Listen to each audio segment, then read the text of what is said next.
رمضان میں خوب قرآن مجید پڑھنا. شہر رمضان الذی انزل فیہ القرآن، رمضان ہی کا تو وہ مہینہ جس میں قرآن نازل کیا گیا.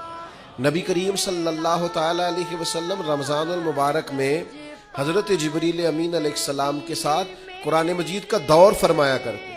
حضور حضرت جبریل کو پارا سناتے اور جناب جبریل نبی کریم علیہ السلام کو سنا. یہ دور ہوتا ہے قرآن مجید کا. اللہ نے کتنی زیادہ توفیق دی ہے، ہر مسجد میں تراویح میں قرآن پڑھا جاتا ہے. تھوڑی ہمت کریں، تھوڑی کوشش کریں. ہمارے بزرگ فرمایا کرتے تھے ایک پارا گھر میں پڑھا کرو قرآن مجید کا، تاکہ تمہیں دیکھ کے بچے بھی پڑھیں، اور ایک پارا مسجد میں تلاوت کیا کرو، اور ایک رات کو تراویح میں 3 پارے روز قرآن مجید کے ہو جائیں گے تو انشاءاللہ تعالی رمضان ختم ہوگا تو 3 قرآن پاک بھی ختم ہو جائیں گے. یہ ارادہ کریں، یہ پروگرام بنا، خوب قرآن مجید سے دلچسپی پیدا کریں.